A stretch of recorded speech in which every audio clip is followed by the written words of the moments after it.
அத்தாணி மண்டபம் நேயர்களுக்கு என்னுடைய வணக்கம். அனைவரையும் அன்போடு வரவேற்கின்றேன்.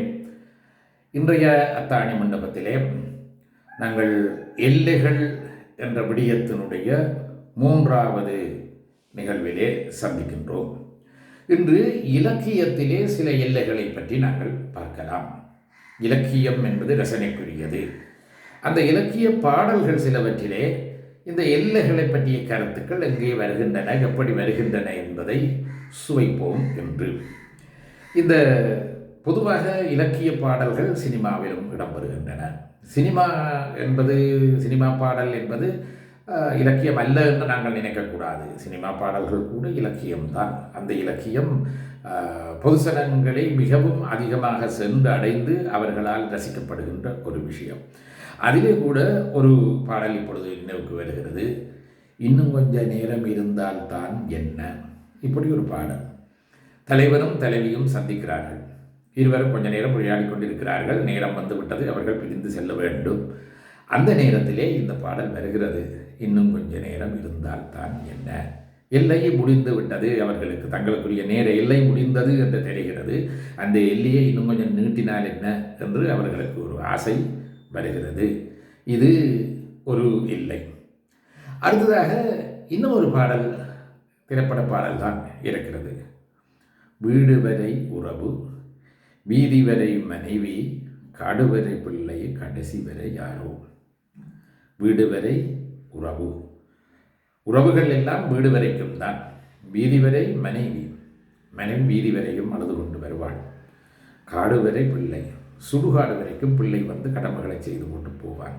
கடைசி வரை யாரோ. அதற்கு பிறகு யார்தான் உன்னோடு வரப்போகிறார்கள், உன்னுடைய வாழ்க்கை நிறைவு பெற்ற பிறகு உன்னுடன் வரப்போதுவது யாரும் இல்லை என்ற அந்த ஒரு வாழ்க்கை நிலையாமை அல்லது தத்துவ சிந்தனைகளை இந்த சினிமா பாட்டு அழகாக எடுத்து சொல்லுகிறது. மறைமுகமாக இவை எல்லாவற்றையும் விட உன்னோடு சேர்ந்து வரப்போவது பாவமும் புண்ணியமும் அதனுடைய பலன்கள் தான் என்று தர்மத்தை எடுத்து சொல்லுகின்ற ஒரு தன்மை இந்த பாடலிலே இருக்கிறது.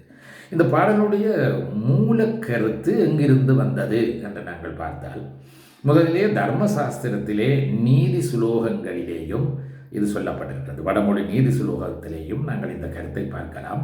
அதை பின்னர் பட்டினத்தார் தன்னுடைய பாடலிலே அழகாக சொல்லியிருக்கிறார்.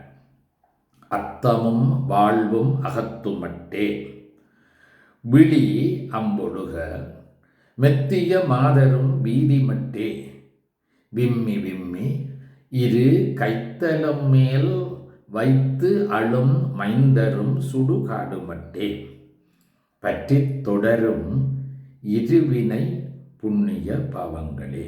இதிலே அவர் அந்த புண்ணிய பாவங்கள் தான் உனக்கு தொடர்ந்து வரப்போகிறது, எனவே நல்வினைகளை செய்வாயாக என்ற கருத்தை வெளிப்படையாகவே சொல்லுகிறார். அதை சொல்ல முன்னம், அதற்கு முன்னம் இந்த ஏனைய விஷயங்கள், யார் யாரெல்லாம் இந்தந்த எல்லைக்கு வருவார்கள், அதுக்கு பிறகு உனக்கு ஒரு எல்லை இருக்கிறது, அதுக்கு பிறகு ஒரு தரம் முன்னோடு வரமாட்டார்கள் என்பதை முதல் அடிகளிலே அவர் அழகாக சொல்லியிருக்கிறார். இது வாழ்க்கையிலே எங்களுக்கு கிடைக்கக்கூடிய சில எல்லைகள். இதை விட இன்னும் கொஞ்சம் பழந்தமிழ் இலக்கியத்துக்கு நாங்கள் போவோம். பழந்தமிழ் இலக்கியத்திலே தனிப்பாடல் திரட்டு, இதிலே இந்த நூலிலே நாங்கள் எடுத்து பார்த்தால் எத்தனையோ புலவர்களுடைய தனிப்பாடல்களை பார்க்கலாம். காவியங்கள், நாடகங்கள் என்று சொல்லி தொடர் இலக்கியங்கள் ஒரு வகையிலே இருக்க, இந்த தனியாக சந்தர்ப்பத்துக்கு ஏற்றவாறு அந்தந்த நேரம் ஒவ்வொரு புலவர்களும் பாடிய பாடல்கள் எல்லாம் மிகுந்த சுவை பயப்பன. அந்த சந்தர்ப்பத்தை தெரிந்து கொண்டு அந்த பாடலையும் படிக்கிற பொழுது மிகவும் ஆனந்தமாக இருக்கும். அப்படி ஒரு புகழை பார்க்கலாம். காளமேக புலவர், அவர் ஒரு ஆசுகவி. அவரிடத்திலே ஒருவர் வந்து ஒரு நிபந்தனை விதிக்கிறார். இப்படி இந்த தனிப்பாடத்திலே நாங்கள் கணக்க பார்க்கலாம். ஒருவர் கேட்பார்கள், நிபந்தனை விதி, இந்த நிபந்தனைக்கு அமைய ஒரு பாட்டு சொல்லுங்க பாப்பம் என்று கேட்பார்கள். அந்த புலவர்களும் உடனே அந்த நிபந்தனைக்கு இணங்க தங்களுடைய ஆற்றலை வெளிப்படுத்தி உடனேயே ஆசுகவி என்றால் நினைத்தவுடன் பாடலை பாடுவது. அப்போ உடனே ஒரு பாடலை அவர்கள் பாடி தள்ளி விடுவார்கள். அந்த மாதிரி காளமேக புலவர்களே ஒருவர் வந்து கேட்கிறார், இந்த திருமாலினுடைய அவதாரங்கள் 10 தசாவதாரம் என்று சொல்லப்படுவது, இந்த 10 அவதாரங்களையும் ஒரு வெண்பாவிலே அடக்கி பாடுங்க பார்ப்போம் என்று கேட்கிறார்கள். உடனே காளமேகம் சிரிக்கிறார். ஒரு வெண்பா என்ன, பாதி வெண்பாவிலேயே நான் அதை அடக்கி காட்டுகிறேன் பார் என்று சொல்லிவிட்டு தொடங்குகிறார் பாடலை. மெச்சுகுகள் வேங்கடவா, வெண்பாவில் பாதியில் என் இச்சையில் உன் சென்மம் எடுக்கவா. இது வேங்கடவனை பார்த்து, திருமாலை பார்த்து அவர் பாடுவது போல, திருமாலே நான் பாதி வெண்பாவிலேயே உன்னுடைய 10 அவதாரங்களையும் பாடப்போகிறேன் என்று அந்த முதல் பாதியிலே சொல்லிவிடுகிறார். அதிலே ஒரு சிலடை மாதிரி ஒரு கருத்து இருக்கிறது. இச்சையில் உன் சென்மம் எடுக்கவா, இந்த 2வது அடி. இச்சையில் என்னுடைய விருப்பத்தின்படி உன்னுடைய அந்த 10 அவதாரங்களையும் எடுக்கவா என்று கேட்க, நான் எடுக்கட்டோ என்று கேட்பதாகவும் இருக்கிறது. இன்னொரு விதமாக வெங்கடவா என்று கேட்டதாலே அவருக்கு முன்னாலே திமிர் காட்டக்கூடாது தானே. அப்போ அவர்கிட்ட வேண்டுதல் செய்வதாக, வெங்கடவனே என்னுடைய விருப்பப்படி உன்னுடைய 10 அவதாரங்களையும் நான் எடுக்கிறதுக்கு, நான் தான் இந்த அவதாரம் எடுக்க போகிறேன் இந்த பாட்டுக்குள்ள, உன்னுடைய அவதாரங்களை எடுக்க வா, நீ வா என்று அழைப்பு கொடுக்கிறது மாதிரியும் அமைந்திருக்கிறது. அவ்வளவு அற்புதமாக அந்த முதல் பாதி பாட்டையும் பாடிவிட்டார். அதற்கு பிறகு மச்சா கூர், அது மச்சாகூர் என்பது ஒரே சொல், தனிச்சொல். அதை நாங்கள் பிரிக்க வேண்டும் அவதாரங்களுக்கு கருத்துகள் பார்க்கிற பொழுது. இங்கே மச்சாகூர், மாகோவா, சிங்காவா, மாராமா, ராமாரா, மா கோபா, லாமாவா வாய். இது சீர்களாக பிரித்து நான் இப்பொழுது சொல்லியிருக்கிறேன். ஓசை நயத்துக்காக, வெண்பாவுக்காக இப்படித்தான் சீர்கள் பிரிக்கப்படுகின்றன. அந்த வெண்பாவை இனி தனித்தனியாக கருத்தின்படி நாங்கள் சொற்களாக பிரிக்கிற பொழுது வித்தியாசமாக வரும். மாகோவா, சிங்காவா, மாராமா, ராமாரா, மாகோபா, லா மாவா வாய்.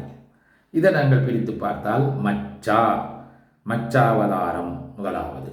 கூர்மா, கூர்மா அவதாரம் ஆமையாக, முதலாவது மீன், அடுத்தது ஆமை. கோவா, அது வராகம் என்று சொல்லப்படுகிற பன்றியினுடைய அவதாரம். சிங்கா, நரசிங்க அவதாரமே. வாமா, வாமன அவதாரம். ராமா, ராமா, ராமா, 3 ராமா அடுத்தடுத்து வருகிறது. ஒன்று முதலாவது பரசுராமர், 2வது தசரதராமர், 3வது பலராமர். கோவா, கோபாலா, கோபாலன் என்பது கிருஷ்ணன், கிருஷ்ணாவதாரம். மா, மா என்றால் குதிரை, குதிரை வீரனாக கல்கி அவதாரம் வரப்போகிறார். அதனாலே மா வா வாய், மாவா வாய், ஆவாய், மாவாகவுமே குதிரை வீரனாக ஆவாய் ஆகப் போகிறாய். அது எதிர்காலத்திலே கொண்டு வந்து முடிக்கிறார், இனித்தான் அது வரப்போகிறது என்பதனாலே. இப்படி அழகாக ஒரு வெண்பா என்று எல்லையை கொடுக்க, ஒரு வெண்பா தேவையில்லை, அரை வெண்பாவை போதும் என்று எல்லை வகுத்து அதுக்குள்ளே அவர் தன்னுடைய அந்த 10 அவதாரங்களையும் காட்டி பெருமை பெறுகிறார் காளமேகப்புலவர். சரி, ஔவையாரனுடைய எல்லையை நாங்கள் பார்ப்போம். எங்களுடைய புலவர்கள் இப்படி அவர் சொல்லிக்கி அவருக்கு ஒரு கிறுக்குத்தனம் வந்திருக்கும் பார்த்திருப்பீர்கள். அதுபோல கற்றவர்கள் எல்லாருக்கும் ஒரு கவிக்கிறுக்கு அல்லது ஒரு தலைக்கணம் அதுகள் எல்லாம் இருக்கிறது தான் புலவர்களுக்கு இயல்பாக இருக்கக்கூடிய ஒரு விஷயம். அப்படி இருக்கிறவர்களை பார்த்து ஔவை அறிவுரை சொல்லுகிறார். கற்றது கை மண்ணளவு, கல்லாதது உலகளவு என்று உற்ற கலை மடந்தை ஓதுகிறாள். நாங்கள் எல்லாம் கற்றது கை மண்ணளவு. இந்த பெரிய உலகத்தில் ஒரு கைப்பிடி மண் எடுத்தால் எவ்வளவு என்று விகிதத்தை பாருங்கள். அவ்வளவுதான் நாங்கள் கற்றது. கற்காதது உலகளவு. மிச்சம் இருக்கிற மண் எவ்வளவு மாற்றால் எவ்வளவோ அவ்வளவு இன்னும் இருக்கிறது கற்க. அப்போ இவ்வளவு குறைவாக நாங்கள் கற்றிருக்கிறோம். எங்களுடைய அறிவு என்பது மிகவும் சிறியது என்பதை அழகாக சொல்லி, இதை நான் சொல்லவில்லையார் அவையார் சொல்றார், நான் சொல்லவில்லை. உற்ற கலை மடந்தை ஓதுகிறாள். கலைவாணியாகிய சரஸ்வதியே கலை தெய்வம், அவளே சொல்லுகிறாள், நாங்கள் கற்றதெல்லாம் கொஞ்சம், கல்லாதது இன்னும் கணக்கு இருக்குது, அதனாலே அடக்கமாக இருக்க வேண்டும். அதை அவர் சொல்கிறார். மெத்த வெறும் பந்தயம் கூற வேண்டாம். பந்தயம் பிடிக்க வேண்டாம், நான் தான் பரிசு, நான் இதை செய்து விடுவேன் பார் என்று சொல்லி பந்தயம் பிடித்து உங்களுடைய திறமையை காட்டி ஆணவத்தை காட்ட வேண்டாம். வெறும் பந்தயம் கூற வேண்டாம் புலவீர்கள். புலவர்களே, எறும்பும் தன் கையால் எண்சான். ஒவ்வொரு எறும்பு எடுத்தால் கூட அது தன்னுடைய கையாலே எட்டுச்சான். அதனுடைய எல்லை எவ்வளவு, எறும்பினுடைய அளவு எவ்வளவு என்று பார்த்தால் அது 8 சான் தான். இது சொல்லப்பட்ட முக்கியமான கருத்து முடிஞ்சது. அதுக்கு இன்னும் ஒரு பெரிய உண்மையை அவன் மெல்ல அந்த ஒரு வரிக்குள்ள சொல்லி இருக்கிறான். எறும்பும் தன் கையால் எண்சான். ஒரு எறும்பினுடைய அளவு எவ்வளவு என்று பார்த்தால் 8 சான். ஒரு சான் என்பது ஒரு கை விரல்களை நீண்டி பிடிக்கிற பொழுது பெருவிரல் நுனியிலிருந்து சின்ன விரல் நுனி வரையும் உள்ள அளவு ஒரு சான். இந்த ஒரு சான் அளவாக இருக்கும்.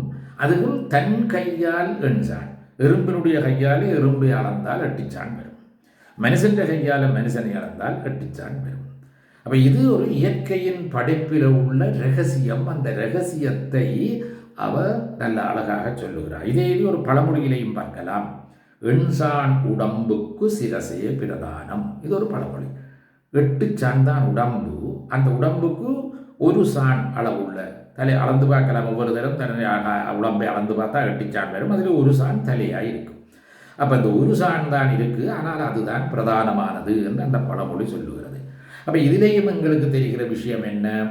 எல்லா உயிர்களும் 8 சான் அளவிலே தான். அதுதான் அவர்களுடைய எல்லை. அதுக்கு மேலே ஆசைப்பட்டு பெரிதாகவோ சின்னனாகவோ அவர்கள் தங்கள் உடம்போ உருவாக்கி கொள்ள முடியாது.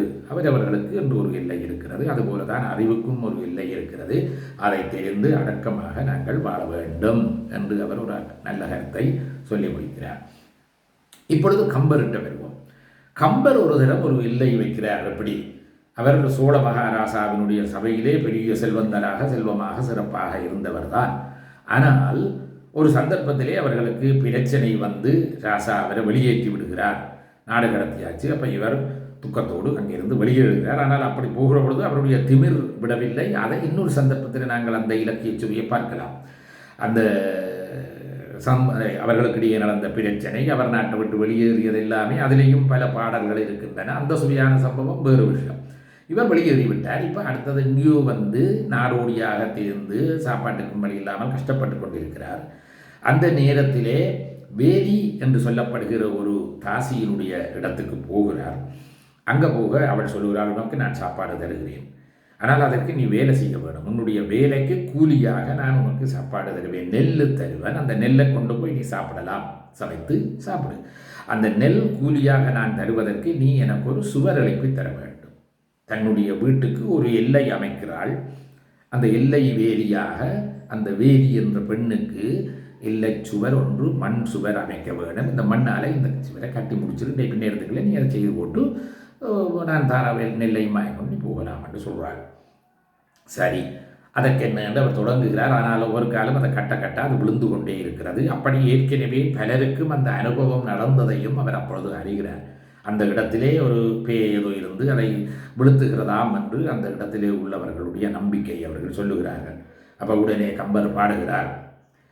மற்கொண்ட தென்புயத்தான் மாநகர் விட்டு இங்கு வந்தேன், சொற்கொண்ட பாவின் சுவை அறிவார் இங்கிலேயே.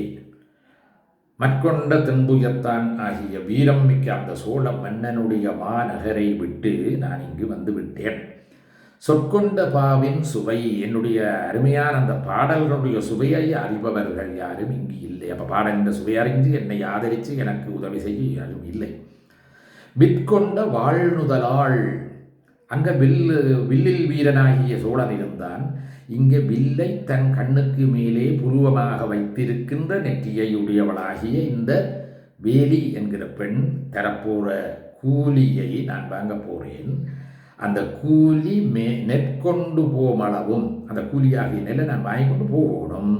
அவ்வளவும் நில்லாய் நெடுஞ்சுவரே, நீ அந்த சுவர் நீ நெடுகை இருக்க வேண்டாம், முடியும் பண்ணி நீ விழு. ஆனால் நீ கொஞ்ச நேரம் இதில் நின்றியண்டா நான் கூலியை வாங்கி கொண்டு போடுவேன், அதுக்கு பிறகு வேணும் வேண்டாம், நீ விழுத்தாலும் பரவாயில்லை. நெற்கொண்டு போமளவும் நில்லாய் நெடுஞ்சுவரே என்று ஒரு எல்லையை வகுத்து அவர் அந்த பாடலை பாடி முடிக்கிறார். சரி, இந்த பாடல்களை நாங்கள் பார்க்கிறோம். அற்புதமான கவிச்சுரியை. இன்னும் ஒரு எல்லைப்பாடலையும் பார்த்து நாங்கள் இதை நிறைவு செய்யலாம். இந்த கம்பர், ஒட்டக்கூத்தர், புகழேந்தி, ஔவையார் இவர்களெல்லாம் கிட்டத்தட்ட சமகாலத்தில் வாழ்ந்தவர்களாகவும் அவர்களிடத்திலே பல சம்பவங்களை ஒப்பிட்டெல்லாம் சுவையாக சொல்லுவார்கள். இந்த புகழேந்தி புலவர் வெண்பாப்பாடுவதிலே சிறந்தவர். நளனுடைய சரிதை முழுவதையும் நளவெண்பாக என்று வெண்பாப்பாடலாகவே பாடி தள்ளிவிட்டார். அவ்வளவு சிறப்பான ஒரு புலவர். அவருடைய பாடலிலே இந்த நளமகாராசா ஒரு குறிப்பிட்ட சம்பவத்திலே தமயந்திய பிரிந்து தன்னுடைய உடலை மாற்றி மாறுவேடமிட்டு வேறு இடத்திலே இருதுவண்ண மகாராசாவினுடைய நகரத்துக்கு வந்து அவருக்கு தேரோட்டியாக செயல்பட்டு கொண்டிருக்கிறார். இவனை கண்டுபிடிக்க வேண்டும் என்பதற்காக தமயந்திக்கு மீண்டும் ஒரு சுயம்பரம் என்று உலகத்திலே அறிவிக்கிறார்கள். அப்போ இருதுவண்ண மகாராஜா அந்த சுயம்பரத்துக்கு போக வழிகிட்டார். தேரோட்டியை கூப்பிட்டு விரைவாக தேரை செலுத்து. தேர் செலுத்துவதிலே வல்லவன் நளன் என்று பெயர் பெற்றவன். ஆகவே மிக விரைவாக தேரை செலுத்தி கொண்டு போகிறான். இருதுவண்ண மகாராஜா நல்லபடியாக அலங்காரம் பண்ணி கொண்டு அந்த தேரிலே உட்கார்ந்து இருக்கிறார். அப்படி போகிற பொழுது அந்த வேகத்திலே காற்றடித்து அவருடைய மேலாடை கீழே விழுந்து விடுகிறது. அப்போ உடனே அவர் சொல்லுகிறார், மேலாடை விழுந்துட்டது எடு என்று சொல்லுகிறார். இந்த சொல்லி அவர் பிரேக் அடிக்கிறார். எப்படி கடிவாளத்தை பிடிச்சி இழுக்கிறார். அப்போ குதிரை போய் நிற்கிது. அப்போ இவ்வளவு விரைவான காரியம் நடக்கிறதுக்கு இடையிலே அந்த குதிரைகள் 4 காதம் 4 6 24 காத தூரத்துக்கு அந்த தேர் போய் சென்று விட்டது. அவ்வளவு தூரம் வேகமாக அந்த குதிரைகள் போகிறது என்று இந்த புகழேந்தி புலவர் அழகாக வர்ணிக்கிறார். மேலாடை வீழ்ந்தது எடு என்றான், அவ்வளவில் 4 காதம் நடந்ததே. கோலானை தோலாமை மேல் கொண்டான் ஏறிவர வெம்மை கலிச்சூதின் மால் கொண்டான் கோல் கொண்டான் மா.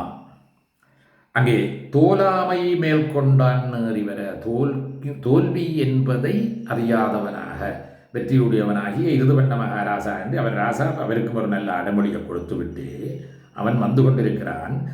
வெம்மை கலிச்சூதின் மால் கொண்டான். அப்போ இந்த நலன் அப்படி இருக்க வேண்டியதுக்கு காரணம் கலிபுருஷன். கொடியவனாகி அந்த கலிபுருஷனால தான் இந்த இப்படி ஆக வேண்டி வந்தது. அதனாலே அதை வெம்மை கலிச்சூதின் மால் கொண்டான் ஆகிய அந்த நலனுடைய கோல் கொண்டான். கோல் கொண்டமா, கோல் என்பது இங்கே ஆயுதம், அந்த சாட்டை, அதை வைத்து அந்த குதிரையை அவன் செலுத்துகிறான். அந்த குதிரையானது இப்படி போகிறது என்று அழகாக இந்த செய்யுளை சொல்லி அவர் முடிக்கிறார். நாங்கள் இங்கே இலக்கியத்திலே பல எல்லைகளை பார்த்தோம். எங்களுடைய எல்லையும் நேர எல்லை கடந்து விட்டது. நன்றி, வணக்கம்.